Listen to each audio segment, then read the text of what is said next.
पृथ्वी पर सबसे ज्यादा सुखी कौन है? ऐसा कौन सा सुख है जो ब्रह्मांड में सबसे बड़ा है, जिसे भोगने के बाद और कोई इच्छा ही नहीं बचती? इसी सुख के बारे में हम आज एक रहस्यमय कहानी के माध्यम से समझते हैं। तो चलिए कहानी की शुरुआत करते हैं। जापान के ओसाका शहर में एक गांव में एक जैन गुरु रहा करते थे। उनकी ख्याति पूरे देश में काफी ज्यादा फैली हुई थी। दूर दूर शहर से लोग आके उनसे मिलते थे। लोगों को उनके पास आना, उनसे ज्ञान लेना काफी पसंद था। सभी लोग अपनी अपनी समस्याओं का समाधान उनसे करवाते थे। जैन गुरु रोज प्रातःकाल सैर करने जाया करते थे। ऐसे ही एक दिन वह सुबह सुबह अपने एक अनुयायी के साथ सैर कर रहे थे कि तभी अचानक कहीं से एक व्यक्ति जैन गुरु के पास आकर उन्हें भला बुरा कहने लगता है, उनका काफी अपमान करता है। उस व्यक्ति द्वारा जैन गुरु को काफी अपशब्द कहे गए, परंतु उन्होंने उस व्यक्ति की किसी भी बात का कोई जवाब नहीं दिया। इसके विपरीत वह उस व्यक्ति की बात को सुनकर मुस्कुराते हुए अनुयायी के साथ आगे बढ़ जाते हैं। जैन गुरु को ऐसा करते देख वह व्यक्ति और अधिक क्रोधित हो जाता है और उन्हें और अधिक अपशब्द कहने लगता है। यहाँ तक कि जैन गुरु के पूर्वजों तक को अपमानित करने लगता है। उन्हें खूब भला बुरा कहता है, खामियां निकालता है। पर इसके बावजूद भी जैन गुरु मुस्कुराते हुए आगे बढ़ते रहते हैं और कुछ कहना जरूरी नहीं समझते। वह व्यक्ति हर संभव प्रयास करता है, लेकिन जैन गुरु पर उसका कोई प्रभाव नहीं पड़ता। अनुयायी को ये सब देखकर क्रोध आने लगता है। जैसे ही वो उस व्यक्ति को कुछ कहने के लिए आगे बढ़ता है, जैन गुरु उसे इशारा करके रोक देते हैं। अंत में जैन गुरु पर अपनी बातों का कोई असर ना होते हुए देखकर अंततः वह व्यक्ति निराश हो गया और उनके रास्ते सिर्फ स्वयं ही हट गया। वह समझ जाता है कि यह कुछ नहीं कहेंगे और वापस लौट जाता है। थोड़ा आगे जाने के बाद जैन गुरु जी से बड़े ही आश्चर्यचकित होकर पूछता है कि हे गुरुदेव, उस व्यक्ति ने आपको कितना भला बुरा कहा, अपशब्द कहे, यहाँ तक कि आपके पूर्वजों तक को नहीं छोड़ा, उनका भी अपमान किया, परंतु आपने उसे पलटकर एक शब्द नहीं कहा। यदि आपकी जगह में होता तो उसे क्षण भर में मार देता, परंतु आपकी वजह से मैं चुप रहा। आपने भला उस दुष्ट की बातों का जवाब क्यों नहीं दिया? उसे जवाब देने की जगह आप मुस्कुराते रहे। क्या आपको उसकी बातों से कोई कष्ट नहीं पहुंचा, दुख नहीं हुआ? मुझे तो उस व्यक्ति को देख बेहद क्रोध आ गया, परंतु आपके कारण मैं चुप रहा, उससे कुछ नहीं कहा। परंतु आप तो कुछ कह सकते थे, आप क्यों चुप थे? अपने अनुयायी की बात सुन। जैन गुरु ने तब भी कुछ नहीं कहा और उसे अपने पीछे आने का इशारा करते हुए आगे बढ़ गए। शिष्य को कुछ समझ नहीं आया कि वह क्या कर रहे हैं। वह चुपचाप गुरुजी के पीछे चलता गया। कुछ देर चलने के बाद वे दोनों जैन गुरु के कक्ष तक पहुंच गए। वहां पहुंच जैन गुरु अपने अनुयायी से कहते हैं कि तुम यहीं बाहर मेरी प्रतीक्षा करो, मैं अभी भीतर से आता हूं। जैन गुरु अपने कक्ष में गए और वहां से कुछ अपने मैले कपड़े लेकर कुछ देर बाद बाहर आते हैं और उस अनुयायी को थमाते हुए कहते हैं कि लो, अपने कपड़े उतार कर इन्हें धारण कर लो। उन कपड़ों से अजीब सी दुर्गंध आ रही थी और वो बहुत ज्यादा गंदे थे। अनुयायी ने उन्हें हाथ में लेते ही दूर फेंक दिया। उससे वो दुर्गंध सही नहीं गई। जैन गुरु उस अनुयायी से कहते हैं कि क्या हुआ, तुम इन मैले कपड़ों को क्यों फेंक रहे हो? जाओ और उन्हें ग्रहण करके आओ। गुरु की बात सुनकर अनुयायी कहता है कि यह आप क्या कह रहे हैं? ये कपड़े इतने मैले हैं, ऊपर से इतनी गंदी दुर्गंध आ रही है, कोई भला इन्हें कैसे धारण कर सकता है? अनुयायी की बात सुन। जैन गुरु कहते हैं कि जिस प्रकार तुम यह मैले और अजीब सी दुर्गंध भरे वस्त्रों को ग्रहण नहीं कर सकते, ठीक इसी तरह मैं भी उस व्यक्ति द्वारा फेंके हुए अपशब्दों को नहीं ग्रहण कर सकता। उसके द्वारा कहे गए हर शब्द को मैंने सुना ही नहीं। जब सुना ही नहीं तो उससे बुरा लग ही नहीं सकता। जैन गुरु आगे अनुयायी से कहते हैं कि इतना याद रखो कि यदि तुम किसी को बिना मतलब भला बुरा कहने पर स्वयं भी क्रोधित हो जाते हो, तो इसका अर्थ है कि तुम अपने साफ सुथरे कपड़ों की जगह उस फेंके फटे पुराने मैले कपड़ों को धारण कर रहे हो। उसकी बातें तुम्हें हद से ज्यादा प्रभावित कर रही हैं। यदि तुम उनको नहीं सुनोगे, उन सब पर ध्यान न देकर आगे बढ़ोगे, तो कोई भी तुम्हें क्रोध नहीं दिला सकता, न तुम्हारे मार्ग में बाधा बनकर आ सकता है। बस जरूरत है तो ऐसी चीजों से लोगों से स्वयं को दूर रखने की, स्वयं को बिल्कुल दूर कर देने की। जब आपको इन बातों से फर्क पड़ना बंद हो जाएगा, तब आपका मन स्वयं ही शांत हो जाएगा। आपका बस स्वयं पर, आपके मन पर पूरा नियंत्रण होना चाहिए, क्योंकि उस स्थिति में आने के बाद आपको किसी की भी बात से कोई फर्क नहीं पड़ता। दोस्तों, इस कथा से हमें यही शिक्षा मिलती है कि जिस तरह गुरु ने शांत चित्त रहकर अपने आप पर और अपने विचारों पर काबू पाने की बात कही है, ठीक उसी प्रकार हमें भी अपने जीवन में किसी के भी अपशब्दों से बिल्कुल भी विचलित नहीं होना चाहिए। हमारे मन और तन पर सिर्फ हमारा ही कंट्रोल होना चाहिए, शांति बनी रहनी चाहिए। जाए तब जीवन जीना आपके लिए सरल हो जाएगा। एक व्यक्ति सर्वोच्च सुख की तलाश में था। वो सुख को ढूंढते ढूंढते एक धनी सेठ के पास पहुंच गया और उससे कहता है कि तुम्हारे पास तो खूब सारा धन है, तो क्या तुम्हें तुम्हारा सर्वोच्च सुख मिल चुका है? वो धनी सेठ व्यक्ति से कहता है कि कैसा सुख, मेरे पास उतना धन नहीं है जितना कि राजा के पास है, मेरे पास भी उतना ही धन होना चाहिए। तब वह व्यक्ति एक गरीब व्यक्ति के पास जाता है और कहता है कि क्या तुम्हारे पास कोई सुख है? वह गरीब व्यक्ति कहता है, मुझे आज का भोजन मिल गया है, वही मेरा सुख है। अगर मैं कल के भोजन के बारे में सोचता हूँ तो मैं दुखी हूँ, क्योंकि कल सुबह मेरे पास खाने के लिए कुछ भी नहीं है। तब वो व्यक्ति ऐसे व्यक्ति के पास जाता है जिसके पास खाने के लिए बहुत कुछ होता है। तब वो उस व्यक्ति से पूछता है कि तुम्हारे पास तो खाने के लिए बहुत कुछ है, तो यानी तुम्हारे पास तो सर्वोच्च सुख है। अब वो व्यक्ति कहता है कि कैसा सुख, आज के भोजन में नमक ज्यादा हो गया है, मैं इसे नहीं खा सकता, इसे फेंक कर मैं दूसरा भोजन बनवा रहा हूँ। जैसा मैं खाता हूँ मुझे स्वादिष्ट भोजन चाहिए, आज मैं बड़ा ही दुखी हूँ। इसके बाद वो व्यक्ति एक सम्मानित और प्रतिष्ठित व्यक्ति के पास जाता है और उनसे कहता है कि आपके पास तो इतना मान सम्मान है, आपको तो आपका सर्वोच्च सुख मिल गया होगा। तब वो प्रतिष्ठित व्यक्ति कहता है कि कैसा सुख, मैं तो बहुत दुखी हूँ। एक दूसरा व्यक्ति है जिसे देखते ही सब उसकी तरफ खींचे हुए चले जाते हैं। कोई मेरे पास नहीं आता, मुझे उस व्यक्ति से अधिक सम्मान और प्रतिष्ठा चाहिए और उसके लिए मैं कुछ भी कर सकता हूँ। तब इस व्यक्ति ने सोचा कि शायद इन सबसे ऊपर काम वासना में अधिक सुख होता होगा। तब वो ऐसे व्यक्ति के पास जाता है जो काम वासना के चरम पर था और उससे जाकर पूछता है कि क्या काम वासना से तुम्हें सर्वोच्च सुख की प्राप्ति हुई है? तब वो व्यक्ति कहता है, कैसी प्राप्ति, अभी तो मैंने बस शुरुआत ही की है, मुझे अभी कुछ मिला नहीं है और ये सब तो पुराना हो गया है, मुझे कुछ नया चाहिए, अब तो जीवन भी व्यर्थ सा लगता है। मेरे मित्र कहते हैं कि मुझे नगर जाना चाहिए, वही मेरी काम वासना की पूर्ति होगी, लेकिन वहां जाने के लिए मेरे पास पैसे नहीं हैं, मुझे इसके लिए अधिक धन चाहिए। सबकी बातें सुन उस व्यक्ति को कहीं भी सर्वोच्च सुख नहीं दिखा। तभी उसने तय किया कि बुद्ध के पास जाएगा और तब वह बुद्ध से मिलने निकल गया और बुद्ध के पास जाकर उन्हें प्रणाम करके उनसे कहता है कि हे तथागत, मैं बहुत दूर से आया हूँ, मैंने सुना है कि आप सबकी समस्याओं का समाधान करते हैं, क्या आप मेरी समस्या का हल करेंगे?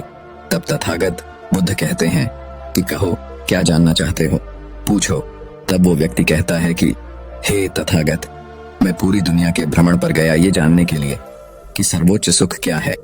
एक ऐसा सुख जिसे मिलने के बाद किसी दूसरे सुख की लालसा ना रहे, एक ऐसा सुख जिसकी कामना हर कोई करता है, ऐसा सुख जो कोई नहीं चाहता कि उसके जीवन से जाए, परंतु मुझे अभी तक ऐसा कोई सुख नहीं दिखा, इस सर्वोच्च जिसे पाने के बाद इंसान कह सके कि मुझे और कोई सुख नहीं चाहिए, यही मेरे लिए सर्वोच्च सुख है। व्यक्ति बोला, क्या सच में ऐसा कोई सुख है जिसे मिलने के बाद किसी दूसरे सुख की कामना न रहे? तब बुद्ध उस व्यक्ति की बात सुनकर कहते हैं कि तुमने इस दुनिया का भ्रमण करके क्या जाना कि यह दुनिया कैसी है, यहाँ सबका सुख कैसा है? तब वो व्यक्ति कहता है कि हे गुरुवर, यहाँ पर सबका सुख अलग अलग है, किसी का भी सुख एक समान नहीं है, सबकी परिभाषा अलग अलग है। यहाँ पर कोई सुखी होने के लिए राजा की तरह खूब सारा धन दौलत चाहता है, तो कोई काम वासना में अपना सुख खोज रहा है, कोई भोजन में सुख खोज रहा है, कोई सम्मान प्रतिष्ठा में सुख खोज रहा है, कोई किसी के दुख में अपना सुख खोजता है। तब बुद्ध ने कहा कि क्या ऐसा करने से व्यक्ति को सुख की प्राप्ति होती है? तब व्यक्ति कहता है कि हे बुद्ध, मैंने देखा जब मनुष्य अपने सुख तक पहुंचता है, जो वह चाहता है उसे मिलता है, तब वह मिलते ही वह पागल की तरह झूम उठता है। उसे इससे खुशी मिलती है, लेकिन वह सुख कुछ समय के लिए ही होता है। कुछ समय बाद इस सुख की महत्ता कम हो जाती है और फिर से वह सुख खोजने लगता है, और यही चक्र निरंतर चलता है, और सुख खोजने के लिए वह दुखी रहता है। वह व्यक्ति कहता है कि हे बुद्ध, यह कैसी दुनिया है जो सुखी होने के लिए दुख को खोज रहा है। तब बुद्ध मुस्कुराने लगते हैं, पर कहते हैं, एक बात बताओ, क्या जो राजाओं की तरह धन दौलत चाहता है, क्या उसके पास धन और दौलत की कमी है? और जो काम वासना को चाहता है, उसके पास काम वासना की कमी है? और जो स्वादिष्ट भोजन चाहता है, क्या उसके पास 2 वक्त के भोजन की कमी है? तुमने देखा कि इनके पास किसी भी चीज की कोई कमी नहीं है, फिर भी यह सब दुखी है, और इसका कारण यही है कि इन सबको अपना सुख नहीं दिखता। बस कुछ दिखता है तो बस कमी। दूसरे के पास जो है उसे पाने में सुख नहीं, बल्कि सुख का मजा तो तब आता है जब आपके पास सब कुछ हो। उसका भरपूर आनंद लेकर जीने में हम अपनी आंखों से दुनिया देख सकते हैं, प्रकृति का सौंदर्य देख सकते हैं, दूसरों की भावनाओं को पढ़ सकते हैं, लेकिन हम अपनी आंखों से देखते क्या हैं? हम केवल वासना को ही देखते हैं। एक ऐसी वासना जो केवल सुख का लालच देकर दुख की ओर ले जाती है। तब हम फिर से दुखी हो जाते हैं। तब वो व्यक्ति कहता है कि हे बुद्ध, क्या कोई ऐसा सर्वोच्च सुख है जो जीवन में यदि एक बार आए तो जीवन में दोबारा किसी अन्य सुख की जरूरत महसूस ना हो, तब हम पूर्ण रूप से संतुष्ट होकर जीवन को जी सके? तथागत बुद्ध कहते हैं कि कामना यही तो हमारे दुख को जन्म देती है, क्योंकि कामना हमारे स्वार्थ से भरी होती है। इसलिए कामना करते ही दुख स्वतः उत्पन्न होने लगता है। कभी यह दुख जल्दी आ जाता है तो कभी सुख के पीछे, लेकिन आता जरूर है। इस दुनिया में सर्वोच्च सुख जैसा कुछ नहीं होता। सुख कितना ही बड़ा क्यों ना हो, उसके पीछे दुख हमेशा रहता है। और एक सुख तुम्हारे लिए सर्वोच्च हो सकता है, जबकि यही सुख दूसरे के लिए छोटा भी हो सकता है। जहां भी तुम सुख की कामना करोगे वहां तुम्हें दुख अवश्य मिलेगा, और जहां तुम्हें दुख मिलेगा वहां सुख अवश्य आएगा। यदि तुम दुख से मुक्त होना चाहते हो तो तुम्हें सुख से भी मुक्त होना पड़ेगा। आज तुम दुखी हो क्योंकि तुमने सर्वोच्च सुख की कामना कर रखी है, लेकिन यदि तुम अपने सर्वोच्च सुख के दुख को जाने दोगे तो तुम आज अभी सुख का अनुभव करोगे। लेकिन याद रहे, सुख का लालच ही दुख का कारण होता है। इसलिए अपने आप को तुम सत्कर्मी बनाओ, सतधर्मी बनाओ। तुम्हारे सत्कर्म ही तुम्हें सुख और दुख दोनों से ही मुक्त करेंगे। जब तुम दोनों से मुक्त हो जाओगे तो ठीक वैसे ही बन जाओगे जैसे कीचड़ में कमल का फूल खिलकर भी कीचड़ से रूपता रहता है। तब वो व्यक्ति कहता है, बुद्ध आप बिल्कुल सही कहते हैं। मैं व्यर्थ ही सर्वोच्च सुख के पीछे भाग रहा था और उसके पीछे भागकर अपने दुख को उत्पन्न कर रहा था, जबकि इसकी कोई जरूरत नहीं थी। अब मैं भी संकल्प और सद्धर्म के मार्ग पर आगे बढ़ूंगा। तो दर्शकों, चलिए अभी इसी विषय पर अगली कहानी की शुरुआत करते हैं। दोस्तों, इस दुनिया में ताकतवर को ही नियति के यहाँ जगह मिलती है, कमजोरों की यहाँ कोई जगह नहीं। यह बात आपने सुनी ही होगी और इस बात से आप भली भांति परिचित भी होंगे। इस बात में कोई शक नहीं कि पुराने जमाने में जो लोग हुआ करते थे वह आज के जमाने की इंसानों से कहीं ज्यादा ताकतवर थे। और ऐसा इसलिए है क्योंकि वे लोग जिंदा रहने के लिए खाना खाते थे और आजकल के लोग सिर्फ जीभ के स्वाद के लिए खाना खाते हैं। आप एक और तथ्य से वाकिफ होंगे कि एक रोटी से 10 गुना ज्यादा ताकत आटे में होती है, आटे से 10 गुना अधिक ताकत दूध में होती है, और दूध से 8 गुना अधिक ताकतवर मांसाहार होता है, और मांसाहारी से 10 गुना ज्यादा ताकतवर घी में होती है। लेकिन यदि आप आज के समय पर देखेंगे, यदि किसी व्यक्ति को घी खाने के लिए कह दिया जाए तो वह ज्यादा से ज्यादा 1 चम्मच ही उसका सेवन कर सकता है, उसके ऊपर वह नहीं खा पाएगा। लेकिन यदि हम पुराने जमाने के इंसानों की बात करें तो उस समय पर घी उनका सर्वश्रेष्ठ भोजन होता था। आपने महाराजा महाराणा प्रताप के बारे में तो सुना ही होगा। वह जितना वजन लेकर युद्ध भूमि पर लड़ते थे उतना वजन तो आज के 4 आदमी भी उठा नहीं पाएंगे। इसीलिए कहा जाता है कि तब के जमाने के लोग सचमुच जीवन जीते थे और आज के लोग तो केवल जबरदस्ती इस जीवन को जी रहे हैं। आज की जो कहानी मैं आपको सुनाने जा रहा हूँ, इस कहानी को आपको बहुत ही ध्यानपूर्वक सुनना और समझना होगा। इस कहानी की हर एक चीज को अपने जीवन में उतारना होगा, तभी इस कहानी का मकसद पूरा हो सकेगा। क्योंकि इस कहानी में कुछ ऐसे रहस्य हैं, कुछ ऐसी बातें हैं जिसे जानने के बाद आपको यह एहसास होगा कि आपका सबसे बड़ा धन, आपका सबसे बड़ा ऐश्वर्य हमारा स्वास्थ्य ही है। बहुत समय पहले की बात है, एक छोटा सा राज्य था। उस राज्य का राजा बहुत दयालु था और वहां की सेना भी बहुत पराक्रमी थी। उस सेना में एक ऐसा व्यक्ति था जो अत्यधिक पराक्रम था और वह उस राज्य का सर्वश्रेष्ठ योद्धा था। वह इतना ताकतवर था कि एक साथ वो 50 लोगों को भी परास्त कर सकता था और राजा उसके इस पराक्रम से हमेशा बहुत खुश रहते थे। जब भी उससे कोई युद्ध करने जाता तो वह पहले 100 बार सोचा करता कि क्या उससे युद्ध करना आसान है, क्या उसे हराना आसान है। हर कोई जानता था कि वह बहुत शूरवीर है, बहुत ताकतवर है, इसलिए उसे हराना लगभग असंभव था। वह अपने राजा के लिए हमेशा तत्पर रहता, अपने राज्य के राजा के लिए, अपनी प्रजा के लिए जो कुछ अच्छा होता वह उसे अवश्य करता। एक बार की बात है, वह मशहूर योद्धा अपना पराक्रम दिखा रहा था। उसी वक्त उसके दोनों पुत्र वहां पर आए हुए थे। राजा ने उसके दोनों पुत्र को देखा और राजा के मन में यह प्रश्न आया कि आने वाले समय में हमारे राज्य के लिए इनमें से सबसे सर्वश्रेष्ठ योद्धा कौन होगा, हमारे राज्य के लिए योग्य कौन होगा। यह बात जब उस योद्धा के कानों में पड़ी तो वो अत्यधिक चिंतित हो गया। उस योद्धा के 2 पुत्र थे। जो बड़ा वाला बेटा था वह हर चीज का हुनर सीख चुका था, फिर चाहे वह तलवारबाजी हो, लोगों से बोलना हो, आग से खेलना हो, हर तरफ की 4 बारी से वह संपूर्ण था। उसे जो कुछ भी सिखाया जाता वह उसे सीखने में निपुण था।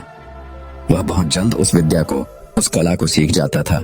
हर कोई यही कहता कि अगला योद्धा यही होगा, यही हमारे राज्य के लिए सर्वश्रेष्ठ योद्धा बन सकता है।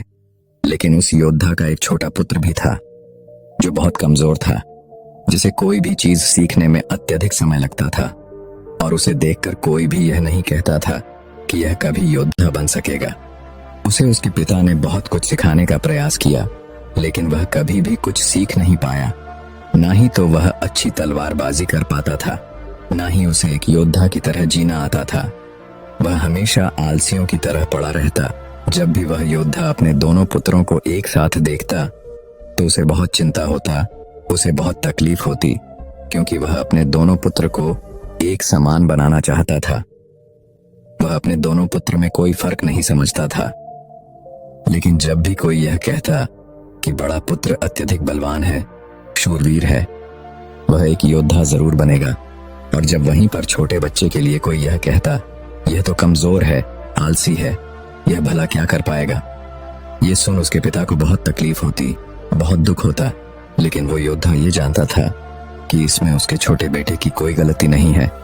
उसका व्यवहार दूसरों से अलग है और यह दूसरों से थोड़ा कमजोर है, लेकिन इसे कुछ बातों का ध्यान रखना होगा, तभी यह दूसरों जैसा पराक्रमी बन सकता है, दूसरा जैसा तलवारबाज बन सकता है, दूसरा जैसा सर्वश्रेष्ठ योद्धा भी बन सकता है। इस बात का ध्यान रखते हुए वो योद्धा अपने उस बेटे को लेकर पास ही के एक गुरु के पास पहुंचा। यह वही आश्रम था जहां उस योद्धा ने भी शिक्षा ग्रहण की थी। वह उन गुरु को भली भांति जानता था। वह यह भी जानता था कि वह गुरु उसके छोटे बेटे को वह शिक्षा अवश्य देंगे जिससे वह भी अन्य लोगों की तरह पराक्रमी और शूरवीर बन जाए। वह उन्हें उन गुरु के पास ले गया, उन्हें प्रणाम किया और कहने लगा है, गुरुवार, मैं चाहता हूं कि मेरा बच्चा आपसे शिक्षा ग्रहण करे। यह थोड़ा आलसी है, थोड़ा कमजोर है और यह कभी कुछ सीखना ही नहीं चाहता, जबकि मेरा बड़ा बेटा बहुत साहसी, शूरवीर, ताकतवर और पराक्रमी है और इस राज्य को ऐसे ही लोगों की आवश्यकता है। लेकिन मेरा यह छोटा बेटा, जो कि मेरी चिंता का कारण बना हुआ है, मैं चाहता हूं कि यह भी पराक्रमी बने, शूरवीर बने, ताकतवर बने, ताकि इस राज्य का हर कोई इसके भी गुण गा सके। मैंने बहुत प्रयास किए, मैंने कई तरह के उपाय भी किए ताकि ये अपने जीवन में कुछ कर सके, कुछ सीख सके, लेकिन यह कभी कुछ सीखना ही नहीं चाहता। मैं चाहता हूं कि मेरे दोनों पुत्र एक बराबर हों, किसी में कोई कमी ना हो, इन दोनों को एक बराबर अधिकार मिले।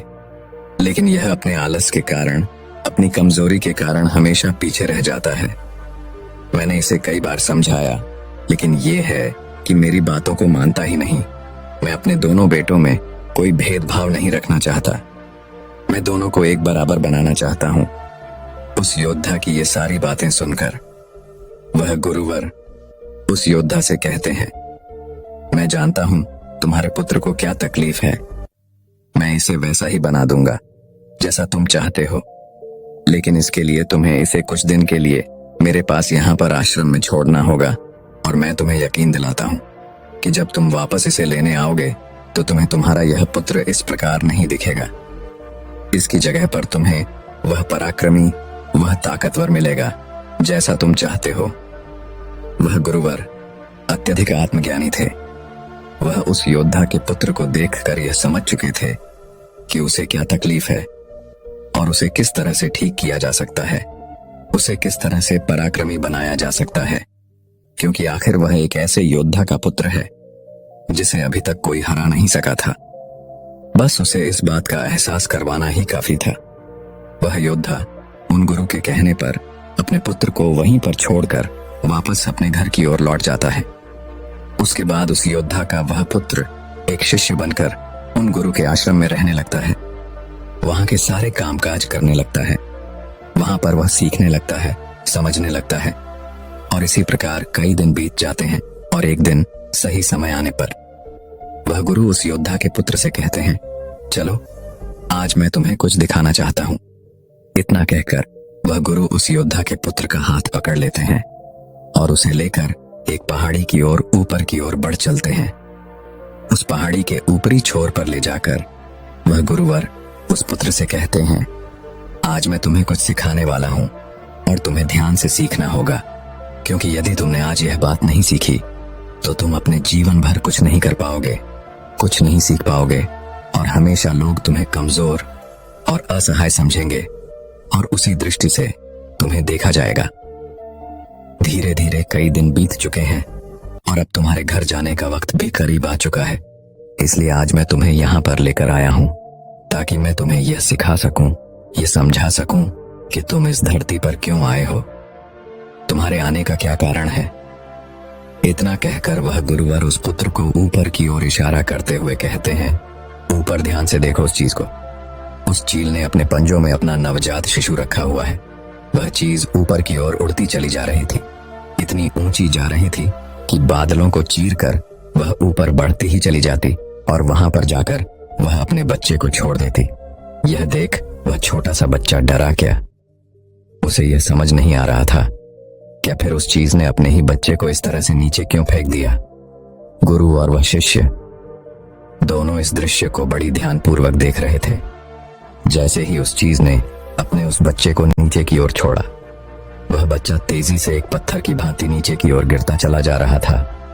और वह जब तेजी से नीचे आने लगा तो उसने कई बार कोशिश की, कई बार प्रयास कि वो अपने पंखों को खोल सके, फड़फड़ा सके, जिससे वह हवा के उस रुख का फायदा ले सके, वह भी उड़ सके। लेकिन उसके कई अथक प्रयासों के बाद भी उसके पंख नहीं खुल पा रहे थे और वह एक पत्थर की भांति तेजी से नीचे गिरता चला जा रहा था। जैसे जैसे वो नीचे गिरता जा रहा था, उसकी माँ भी ठीक उसके पीछे ही थी। उसने ऊपर से अपने पंजे में फिर एक बार अपने उस बच्चे को पकड़ लिया। एक बार फिर वह झील अपने उस बच्चे को लेकर आकाश में ऊपर ऊंचाई की तरफ उड़ती चली जाती है और फिर से वो ऊंचाई पर जाकर अपने बच्चे को ठीक उसी प्रकार छोड़ देती है। लेकिन उस बच्चे को कुछ समझ नहीं आ रहा था कि आखिर यह चील अपने बच्चे के साथ ऐसा क्यों कर रही है। यदि उसके बच्चे को कुछ हो गया तो फिर क्या होगा। वह लगातार इसी प्रक्रिया को दोहरा रही थी। अब गुरु शिष्य से कहते हैं, इस जगह को ध्यान से देख लो।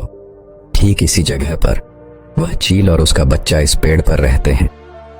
तुमने एक बात की और गौर किया कि इस पेड़ पर तुम्हें अनेकों फूल देखने को मिल रहे होंगे, लेकिन जहां पर यह चील और इसका बच्चा रहता है वहां पर तुम्हें एक भी फूल नजर नहीं आएंगे, क्योंकि फूल बड़े ही कोमल होते हैं और वह चील चाहती तो इन फूलों को अपने साथ जहां पर वह रहती है उसे रख सकती थी।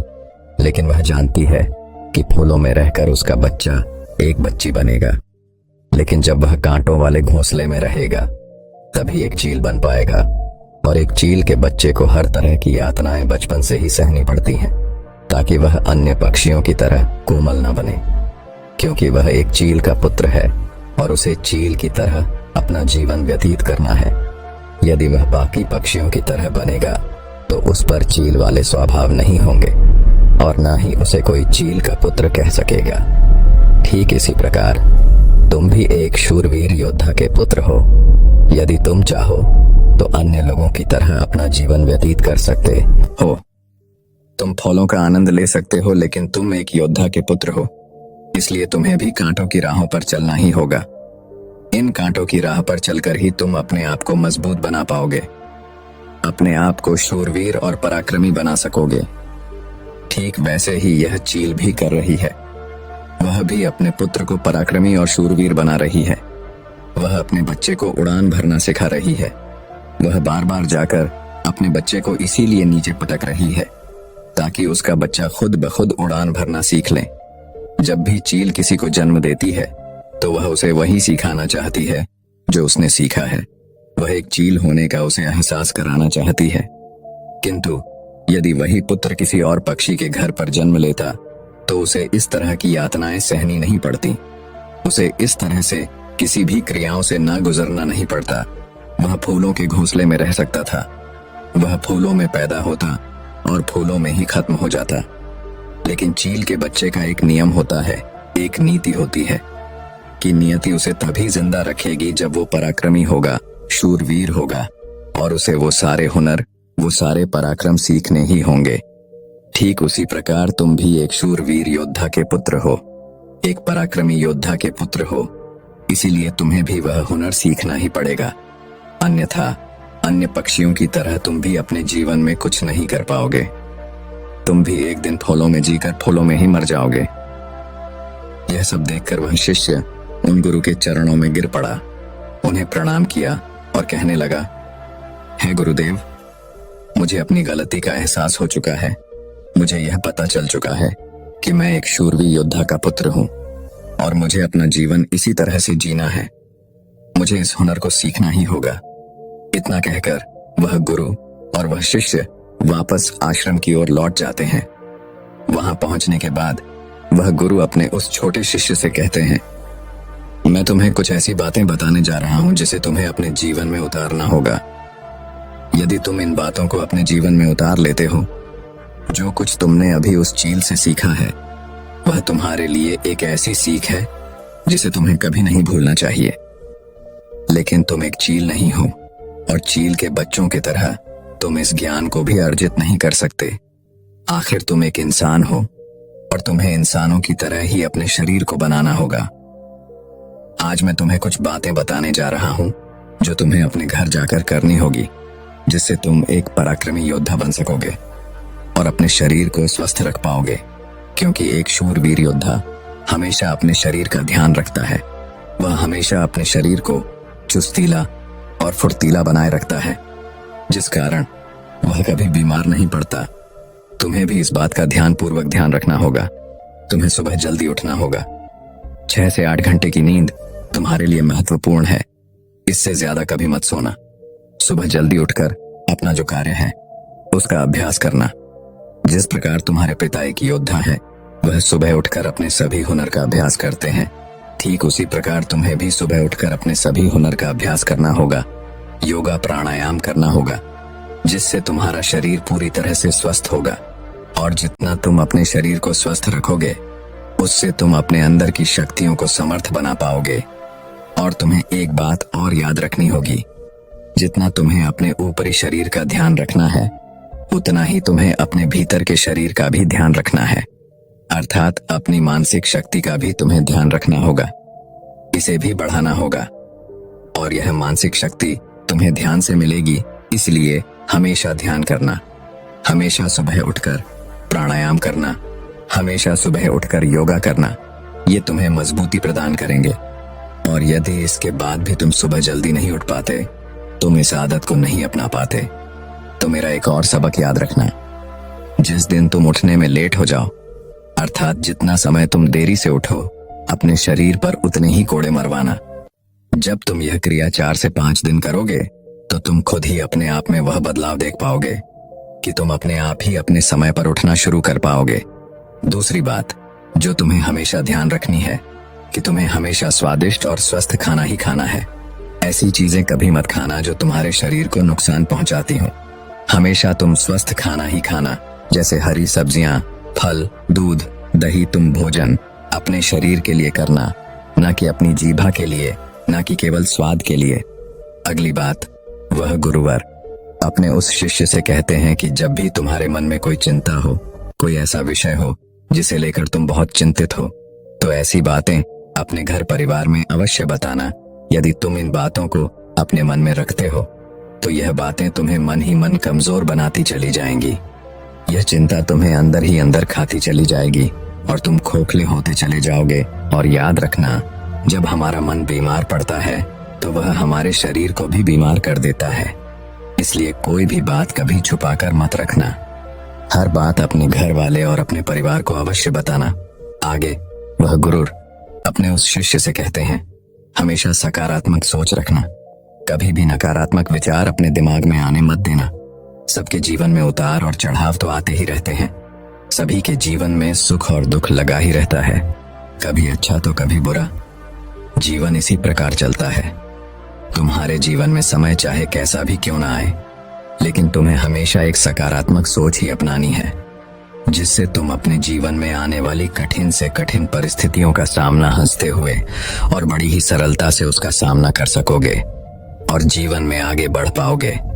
अगली बात जो तुम्हें याद रखनी चाहिए वह यह है कि तुम्हें हमेशा मुस्कुराते रहना है, क्योंकि एक योद्धा ही यदि चिंतित हो तो उसका राज्य भी चिंतित हो सकता है। और तुम्हारी मुस्कुराहट से ही सबको ताकत मिलती है। तुम शूरवीर योद्धा के पुत्र हो। तुम्हारी हंसी तुम्हारे चेहरे से अलग नहीं होनी चाहिए। यह तुम्हारे और तुम्हारे राज्य के लिए उचित है और यह तुम्हारे राज्य को एक सकारात्मक ऊर्जा प्रदान करता है। और तुम्हारा मुस्कुराते रहना तुम्हारे लिए भी अच्छा है। यह तुम्हारे भीतर सकारात्मक ऊर्जा का प्रवाह करता है, जिससे तुम अच्छा महसूस करोगे, मजबूत महसूस करोगे, ताकतवर महसूस करोगे। आगे वह गुरु अपने उस शिष्य को आखिरी सीख देते हुए कहते हैं, हमेशा अपने जीवन में दान पुण्य करते रहना, इसे कभी पीछे मत हटना। तुमने देखा होगा कि राजा महाराजा ऐसे होते हैं कि वह दान के समय पर उनसे जो मांगा जाए वह सब देने के लिए तैयार हो जाते हैं, फिर चाहे आप उनका राजपाट ही क्यों ना मांग ले। दान पुण्य करना अत्यधिक जरूरी है। और ऐसा नहीं कि दान में तुम केवल धन ही दो, तुम किसी की मदद भी कर सकते हो। इसलिए दान पुण्य के समय पर तुम्हें कभी पीछे नहीं हटना चाहिए। जब हम दान करते हैं तो हमारे मन में एक अजीब सी खुशी महसूस होती है। हमारा मन बहुत खुश होता है, हम बहुत अच्छा महसूस करते हैं और यह खुशी हमारे शरीर को और भी ज्यादा मजबूत बनाती है। लोगों में यह गलत धारणा है कि जब हम दान करते हैं तो हमारी संपत्ति घटती है, लेकिन ऐसा नहीं है। जब हम दान करते हैं तो इससे हमारी संपत्ति घटती नहीं बल्कि बढ़ती चली जाती है। इसलिए दान करने से कभी पीछे मत हटना। जब भी तुम्हें मौका मिले, जैसा भी तुम्हें मौका मिले, तुम दान अवश्य करना। इतना कहकर वह गुरुवर शांत हो गए और वह शिष्य उन गुरु के चरणों में प्रणाम करके उनसे कहता है गुरुवर, आपने जो मुझे शिक्षा दी है, यह शिक्षा मैं अपने जीवन भर याद रखूंगा। इसे मैं कभी भुला नहीं पाऊंगा। अब मुझे आज्ञा दीजिए, मैं अपने घर जाना चाहता हूँ। अपने पिता की तरह एक शूर पराक्रमी योद्धा बनना चाहता हूँ। इतना कहकर वह शिष्य शांत हो जाता है और वह गुरुवर भी आशीर्वाद देते हुए उस शिष्य को उसके घर जाने की आज्ञा प्रदान करते हैं। दोस्तों, मैं उम्मीद करता हूँ कि यह कहानी सुनने से आपके जीवन में अच्छे बदलाव आए होंगे। आपको इस वीडियो से क्या सीखने मिला, ये कमेंट करके जरूर बताएं और अपने परिवार, दोस्तों या आपके करीबी इंसान के साथ ये कहानी शेयर करके उन्हें भी इस ज्ञान से परिचित करवाएं। बाकी अगर आपको यह वीडियो दिल से अच्छी लगी हो तभी इस वीडियो को लाइक कर देना और आपने अब तक इस चैनल को सब्सक्राइब न किया हो तो चैनल को सब्सक्राइब भी जरूर कर देना।